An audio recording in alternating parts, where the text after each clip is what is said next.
एक मित्र ने प्रश्न पूछा है कि मैं नॉन वेजिटेरियन हूँ, तो क्या मैं शील के नियमों का पालन नहीं कर पाऊंगा? जबकि मैं डायरेक्ट किलिंग नहीं करता। और आजकल तो फार्मिंग में भी इनडायरेक्ट किलिंग होती है, क्योंकि पेस्टिसाइड्स का यूज होता है। कीट पतंगे, कीड़े मकोड़े मारे जाते हैं। तो क्या वह हिंसा नहीं? भगवान बुद्ध ने जब पंचशील के नियम दिए, उन पंचशील के नियमों में पहला वचन है पाणाति पाता वेरमणि सिक्खा पदम समाधियाम। मैं प्राणी, जीव, पीड़ा, हिंसा न करने की शिक्षा ग्रहण करता हूँ। द 5 प्रीसेप्ट्स में, पंचशील में यह बात कही गई। सबसे पहले हम बात करते हैं कि बुद्ध का यह शील का पहला नियम, जिसमें कहा गया कि दूसरे प्राणियों के प्रति सभी प्रकार की प्राणी हिंसा से विरत यानी दूर रहने की शिक्षा। किसी भी प्रकार की हिंसा को प्रेरित न करना, हिंसा का समर्थन न करना, अनुमति न देने की शिक्षा भी देता है। किसी भी प्राणी की हिंसा को प्रेरित न करना, किसी भी प्रकार की हिंसा को प्रेरित न करना, समर्थन न करना और अनुमति न देना। हिंसा का अर्थ सिर्फ किसी अस्त्र शस्त्र से हत्या करना ही नहीं है। हिंसा का अर्थ बहुत विस्तृत व गहरा है। हमें इस पर भी थोड़ा सा विचार करना चाहिए। हम साधारणतया, जैसे मानसिक हिंसा है, किसी को अपशब्द बोल दिया, कोई मोटा है उसको मोटा कह दिया, उसको मानसिक पीड़ा हो गई। कोई पतला है उसको पतला कह दिया, उसको मानसिक पीड़ा हो गई। किसी को गाली दे दी, किसी के रंग रूप को लेकर कुछ ताने मार दिए, किसी को दुर्व्यवहार किसी के साथ हो गया, किसी का अपमान कर दिया, किसी के साथ झगड़ा कर दिया, किसी के रंग रूप को लेकर कोई टिप्पणी कर दी, किसी के मान सम्मान को ठेस पहुंचा दी। सभी प्रकार की मानसिक हिंसा है। क्यों? क्योंकि इच्छा से की गई है। इच्छा आई है, अंदर से एक इच्छा है कि इसको ऐसा किया जाए, बचा भी जा सकता है। इसी तरीके से शारीरिक हिंसा है। शारीरिक हिंसा में क्या है? सबसे पहले तो आत्महत्या, फिर किसी प्राणी की हत्या, फिर पीटना, हत्या के लिए किसी को उकसाना, किसी जीव को बंधक बनाना, प्रताड़ना देना, भूखा रखना, गुलाम बना लेना, शोषण कर लेना, यह सब शारीरिक हिंसाएं हैं। तीसरा है आर्थिक हिंसा। सभी तरह से किसी को आर्थिक नुकसान पहुंचाना, किसी की खरीदी हुई वस्तु उसका पूरा दाम नहीं देना, किसी से कोई वस्तु खरीद ली उसको पैसे नहीं दिए, कम पैसे दिए, किसी मजदूर किसान से काम करवा लिया, उसको पैसे नहीं दिए, उसको बराबर का श्रम नहीं दिया, किसी का शोषण कर लिया।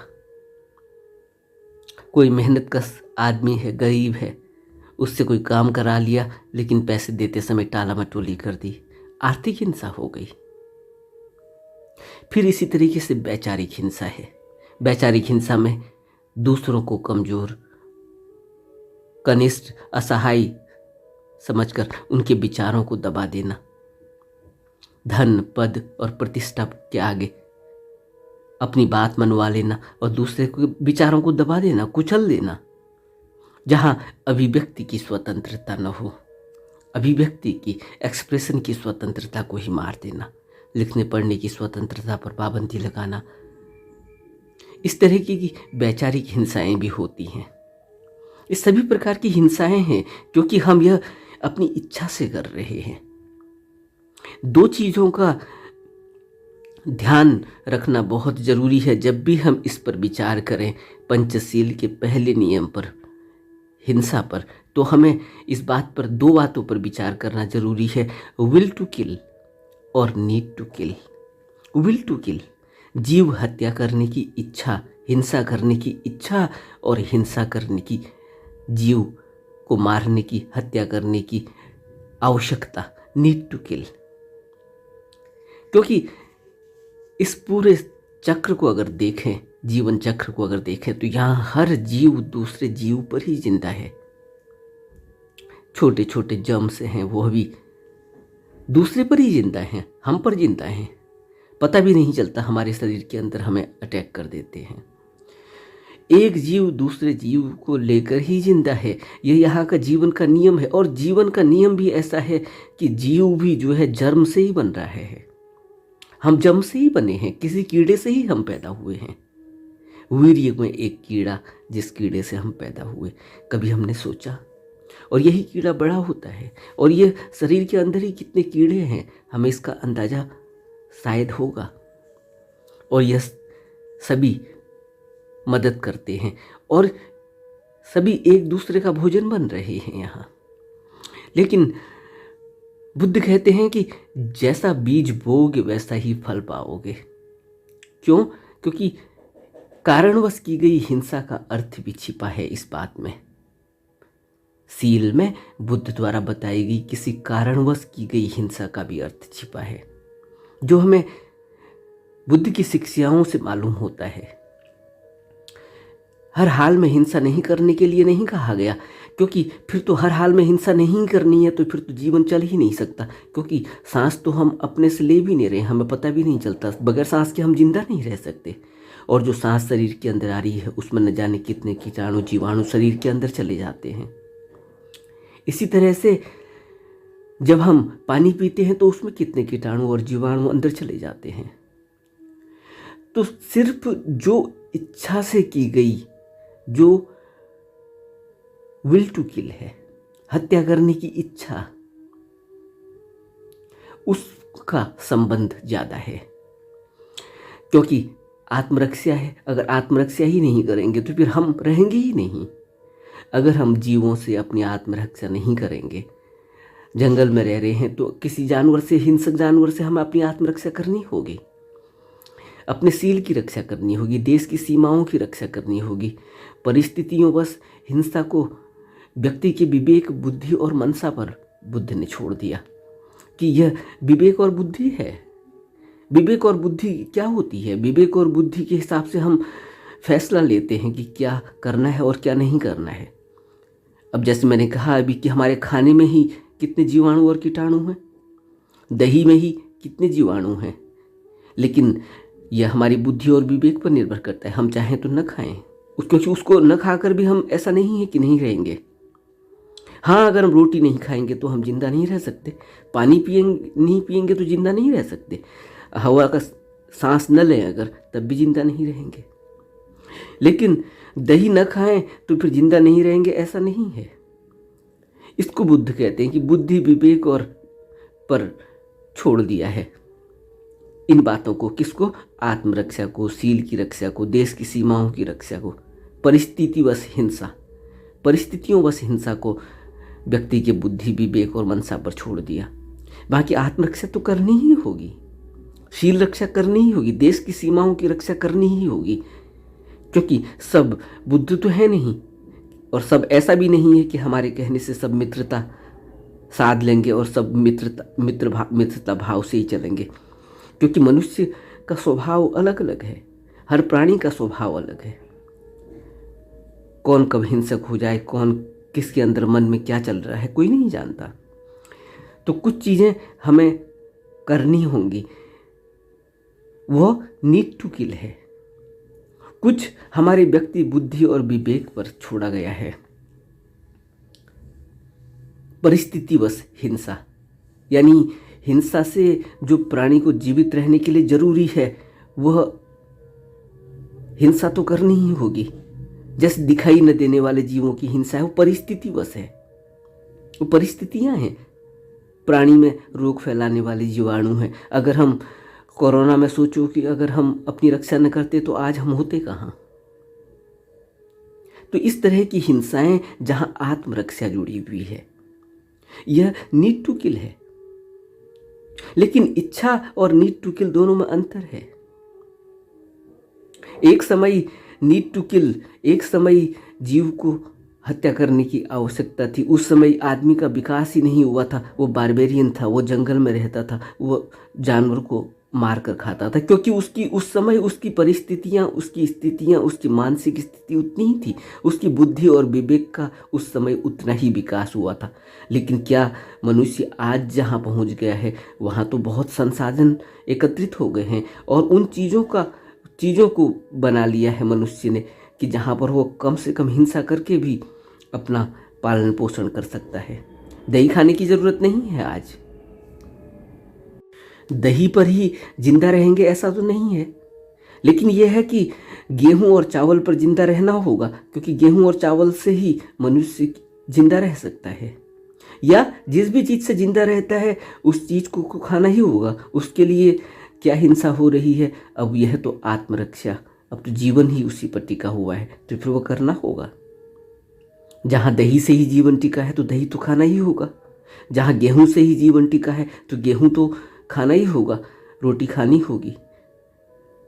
तो यह सब मनुष्य के बुद्ध ने कहा कि बुद्धि, विवेक और मनसा पर छोड़ दिया है कि क्या उसकी ज़रूरत है उसको आत्मरक्षा के लिए, उसको जीवन जीने के लिए। लेकिन बुद्ध का यह कहना नहीं है कि अहिंसा परमो धर्म। अहिंसा परमो धर्म का सिद्धांत बुद्ध का नहीं है। सबसे प्रेम, करुणा और मैत्री भाव रखो ताकि तुम्हें किसी प्राणी को कष्ट देने या मारने की इच्छा ही नहीं हो, यह बुद्ध ने कहा।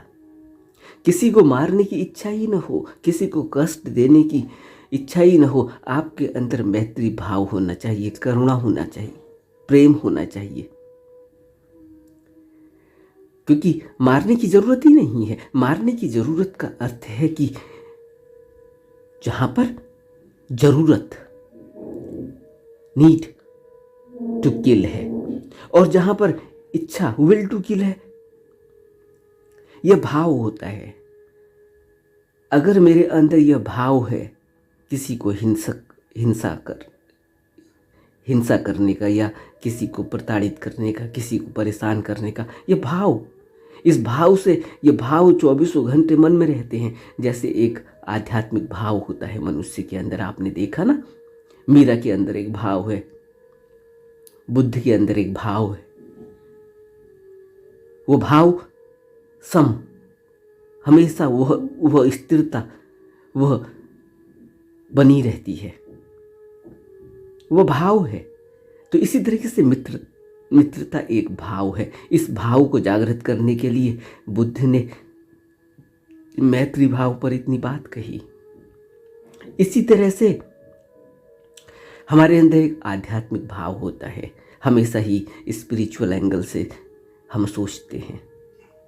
इसी तरह से जब किसी के अंदर भाव ही ऐसा है कि उसको किसी को प्रताड़ित करना है, किसी को हिंसा देनी है, किसी को मारना है, उसको अपनी जीभ के स्वाद चाहिए, उस जीभ की स्वाद के लिए किसी की जान भी जा रही हो जाए, वो चाहे देख न रहा हो भला, लेकिन कहीं से खरीद के ला रहा है तो उसे पता तो चल ही रहा है ना, और जब खा रहा है तब भी पता चल रहा है। तो हमें ये सोचना होगा कि भाव हमारा क्या है।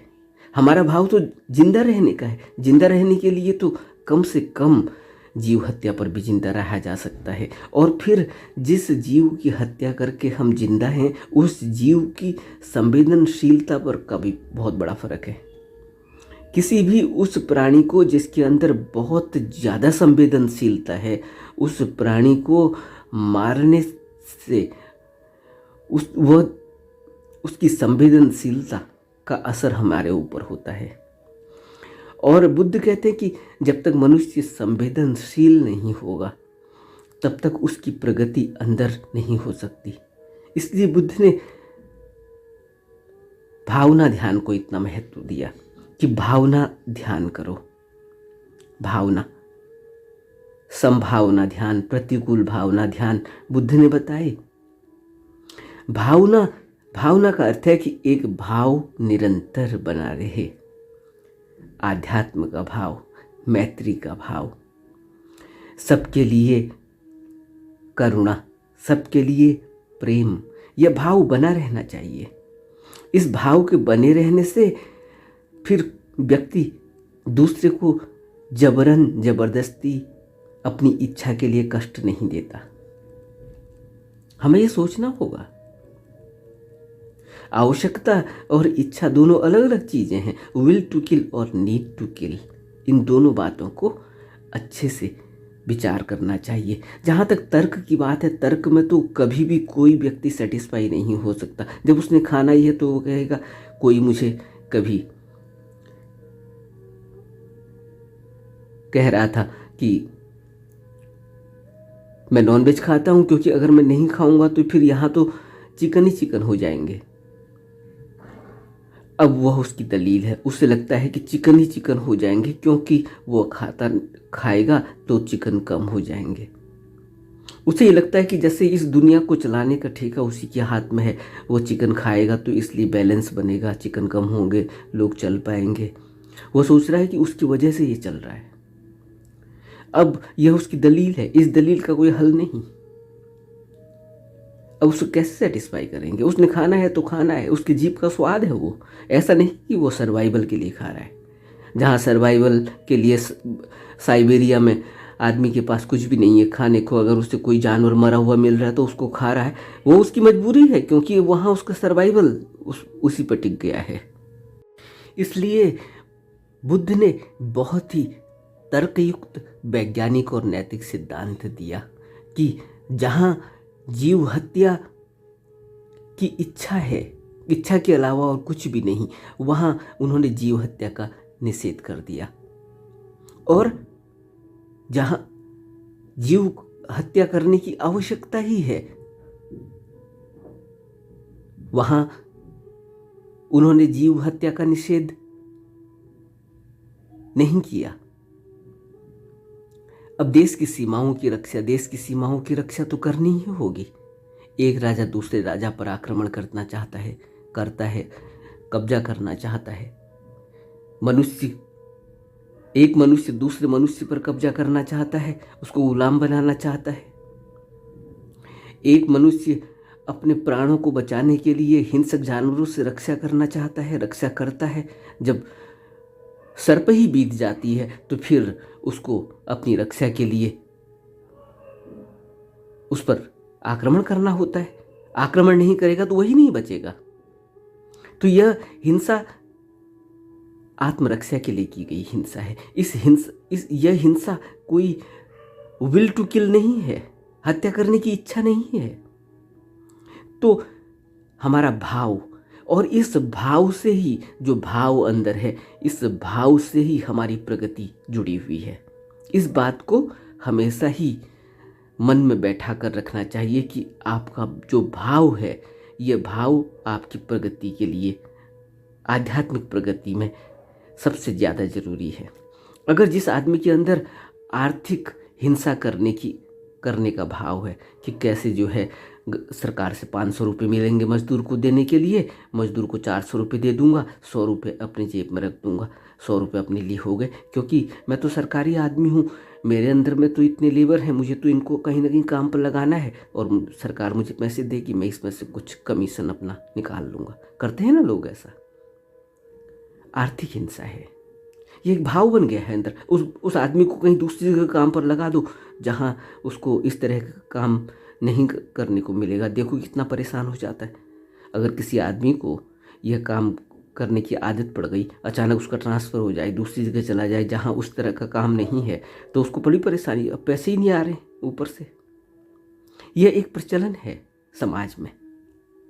लेकिन आर्थिक हिंसा, क्योंकि भाव ऐसा बना हुआ है अंदर। अगर भाव ऐसा ना हो तो आदमी ईमानदारी से काम करे, तो आप क्या सोचते हैं कि किसी आदमी को इतना दुख, इतनी तकलीफ, इतनी प्राण, इतनी परेशानी और इतना दुख झेलने की ज़रूरत है जितना वो झेल रहा होता है? इसलिए क्योंकि दूसरा कमा रहा है, वो नहीं कमा रहा है। अगर किसी के अंदर भाव यह हो कि मैं तो ईमानदारी से काम करूँगा, मुझे सरकारी नौकरी मिली है और सरकारी नौकरी मैं चाहता था, मुझे मिली, और अब मैं ईमानदारी से सरकारी नौकरी करूँगा, दूसरा क्या कर रहा है मुझे कोई लेना देना नहीं, मैं कोई भी गलत काम नहीं करूँगा, तो क्या आप सोचते हैं कि यह आदमी सुखी होगा या दुखी होगा? अगर इसका भाव यह है, अंदर बैठा हुआ, तो यह आदमी दुखी नहीं हो सकता, इसको आप दुखी नहीं कर पाएंगे। यह कहकर कि दूसरा इतने ले रहा है, तुम क्यों नहीं ले रहे हो, तुम्हें क्या हो जाएगा। भाव, और भाव में जितनी संवेदनशीलता होगी वही मनुष्य की आध्यात्मिक उन्नति का कारण बनेगी। इसीलिए नानक ने हिंसा पर मना किया, इसीलिए कबीर ने हिंसा मना किया, इसीलिए भगवान महावीर ने हिंसा पर मना किया, इसीलिए भगवान बुद्ध ने हिंसा के लिए मना किया, और इसीलिए सभी संतों ने हिंसा को मना किया, क्योंकि हिंसा से संवेदनशीलता खत्म हो जाती है।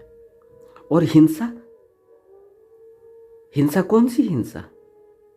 अगर गेहूं कमाने हैं, गेहूं अगर ज़मीन में पैदा करने हैं तो फिर पेस्टिसाइड्स डालना पड़ेगा। अगर पेस्टिसाइड नहीं डालेंगे तो फिर गेहूं होंगे ही नहीं। वह आपके जीवकोपार्जन और आपके जीवन जीने का एकमात्र जरिया है, नहीं तो फिर कोई दूसरा खोजना पड़ेगा। दूसरा क्या खोजेंगे? अगर गेहूं नहीं उगाएंगे तो फिर किसी प्राणी को मारेंगे, और प्राणी हिंसा से बेहतर है कि वह हिंसा जैसी हिंसा में कम से कम संवेदनशीलता हो। प्लांट में कम से कम संवेदनशीलता है, क्योंकि जड़ है। संवेदनशीलता को समझो, इस 4 कैटेगरी हैं, इन 4 कैटेगरी को, एक प्लांट किंगडम है, प्लांट कैटेगरी है, फिर उसके बाद एक छोटे जीव जंतु हैं, कीड़े मकोड़े हैं, फिर एक तीसरे 4 पहिए 4 पाँवों के जानवर हैं, उड़ने वाले जानवर पक्षी हैं, और उसके बाद मनुष्य 2 पाँवों पर, और सबसे ज़्यादा संवेदनशील, क्योंकि इसके अंदर सोचने समझने की सबसे ज़्यादा ताकत है। जानवर उतना संवेदनशील नहीं है, जानवर के अंदर उतनी सोचने समझने की शक्ति तो नहीं। तो अगर आप प्लांट किंगडम में से अपना गुजारा कर रहे हैं तो बेहतर है, क्योंकि वहाँ जड़ता है। उस जड़ता से आपके भावों पर इतना फर्क नहीं आएगा। और आपने हिंसा तो करनी है, बगैर हिंसा के तो जीवन चलेगा ही नहीं। तो आप या तो कीड़े प्लांट खाओ जो जड़ है, फिर उसके बाद अगर आप कीड़े मकोड़े खाते हैं, कीड़े मकोड़े तो थोड़ा सा मूवमेंट है उनमें, वो जड़ नहीं है, वो चल सकते हैं, तो वो अपने को बचाना जान रहे हैं, इसलिए भागते हैं, बचाव करते हैं अपना। और गेहूं का पेड़ तो अपना बचाव भी नहीं कर पाएगा, कोई प्लांट अपना बचाव भी नहीं कर पाएगा, जड़ है, स्थिर है, एकदम ही जड़ है। जड़ है तो संवेदनशील भी उतना नहीं जितना संवेदनशील कीड़े मकोड़े हैं। और उससे ज़्यादा संवेदनशील फिर जो तीसरी कैटेगरी है, जो उड़ने वाले पक्षी हैं या जानवर हैं, वो ज़्यादा संवेदनशील है। कुत्ता ज़्यादा संवेदनशील है, जो आप नहीं जानते, सूंघ कर नहीं बता सकते, वो कुत्ता बता सकता है, लेकिन फिर भी उतना संवेदनशील नहीं जितना मनुष्य। मनुष्य की संवेदनशीलता तो इतनी है कि वह अपने अंदर उस मालिक का भी आभास कर सकता है, उस अल्टीमेट का भी आभास कर सकता है, जो बुद्ध ने हमें बताया है। तो अगर अपनी संवेदनशीलता को बचाकर रखना है तो कम से कम संवेदनशील वाली जीव को खाकर जिंदा रहा जा सकता है। तो फिर गेहूं खाकर जिंदा रहा जा सकता है। ज़्यादा संवेदनशील को खाने से उसके अंदर उठ रहा भाव, वह भाव उसके मन में इंगित हो रहा है, वहाँ मन है। कीड़े मकोड़े में मन बहुत ना के बराबर, प्लांट किंगडम में मन ना के बराबर, और यहाँ 4 जानवरों में, 4 पाँवों के जानवरों में या पक्षियों में मन है, थोड़ा बहुत है। और आदमी में तो मन पूरा ही है, विकसित है, उसको पूरा विकसित किया जा सकता है। और उसको पूरा विकसित करने के लिए उसको उतना शुद्ध और साफ करना होगा, तब वो विकसित होगा। इसी को शुद्ध और साफ करने के लिए उन्होंने कहा कि कम से कम इसमें कुछ ऐसा लगाया जाए कि यह शुद्ध और साफ बना रहे। अगर इसमें ऐसे भाव रखेंगे कि किसी का छीन लें, किसी का चुरा लें, किसी को कुछ भी कह लें, जिसको हमने अभी बात की है आर्थिक हिंसा, वैचारिक हिंसा, दूसरे को दबा लें, उसको गुलाम बना लें, उसके बोलने चालने पढ़ने लिखने पर पाबंदी लगा दें, वैचारिक हिंसा है। भाव है हमारा ऐसा कि वो उसको दबा कर रखेंगे तो उसको गुलाम बनाया जा सकता है। हम कुर्सी पर बैठेंगे, वो हमारे पाँव के नीचे बैठेगा, ये वैचारिक हिंसा है। और इस वैचारिक हिंसा से यह भाव हमारे अंदर है, यह भाव हमें आध्यात्मिक उन्नति नहीं करने देगा। तो भाव सबसे गहरा जाता है, भाव के बाद विचार उठते हैं, विचार के बाद कर्म उठता है। बनता है। भाव हमारा 24 घंटे बना रहता है। विचार अलग अलग टाइम पर अलग अलग भाव के हिसाब से उठते हैं। 24 घंटे एक ही भाव बना रहे, इसके लिए हमें आध्यात्मिक अभ्यास करना होता है। इसीलिए सभी बुद्धों ने आध्यात्मिक अभ्यास बताया। और क्या बताया? मेडिटेशन। क्योंकि मेडिटेशन में एक भाव बना रहेगा, क्योंकि मेडिटेशन में हम शांत एक मुद्रा में बैठेंगे और एक ही सोच और एक ही विचार को लेकर बैठेंगे कि हमें आध्यात्मिक मार्ग पर आगे बढ़ना है। आप समझ रहे हैं? इस तरह से ये भाव जब एक सब भाव रह जाएगा तो फिर वहाँ किसी के प्रति हिंसा, किसी को जानबूझकर मारना, किसी को अपने स्वाद के लिए मार देना, अपने जीव के लिए मार देना, अपनी जीव के खातिर, स्वाद के खातिर मार देना, किसी को सता देना, किसी के पैसे हड़प लेना, किसी की ज़मीन हड़प लेना, ये कहाँ रहेगा? ज़रा सोचो तो। और जो वो भाव होगा, वो भाव इतना संवेदनशील होगा, क्योंकि वह तो फिर हमें आध्यात्मिक उन्नति की ओर ले जा रहा है। नहीं तो हमारी आध्यात्मिक उन्नति नहीं हो पाएगी। इसलिए हमें कम से कम संवेदनशील प्राणी को मारकर खाने से हमारी संवेदनशीलता बनी रह सकती है, जो हमें आध्यात्मिक उन्नति की ओर अग्रसर करेगी। अगर हम बिल्कुल ही जड़ होंगे, जैसे हम बारबेरियन थे, हम बिल्कुल ही उस समय हम बिल्कुल हिंसक थे तो संवेदनशीलता नहीं थी, क्योंकि दूसरे को मारकर जो उसको तकलीफ हो रही है, उस तकलीफ का भी हमें आभास नहीं था। हमें पता ही नहीं चलता था कि दूसरे को क्या तकलीफ हो रही है। हमें क्या मतलब, तकलीफ हो ना हो, हमने तो भाला फेंका, मारा, और मार के उसको तड़प रहा है या जैसा भी हो रहा है, तड़पते रहे, खून निकलते रहे, छटपटाते रहे, रोते रहे, गिड़गिड़ाते रहे। हमने तो उसको मारा, मूरा, भूना और खाया, पेट भर गया, बात खत्म हो गई। लेकिन आज हम रोटी खा रहे हैं, संवेदनशीलता बड़ी है, इसीलिए हमने इतना मन का विकास किया, वैज्ञानिक विकास किया। अब हमें आध्यात्मिक विकास करना है, तो बुद्ध हमें आध्यात्मिक विकास की बात कर रहे हैं। और आध्यात्मिक विकास के लिए तो बहुत ही ज़्यादा संवेदनशील होना होगा, और संवेदनशीलता के लिए हमें कम से कम हिंसा करनी है। और कम से कम हिंसा का अर्थ है नीड टू किल और विल टू किल। इस बात को समझना होगा। नमो बुद्धाय।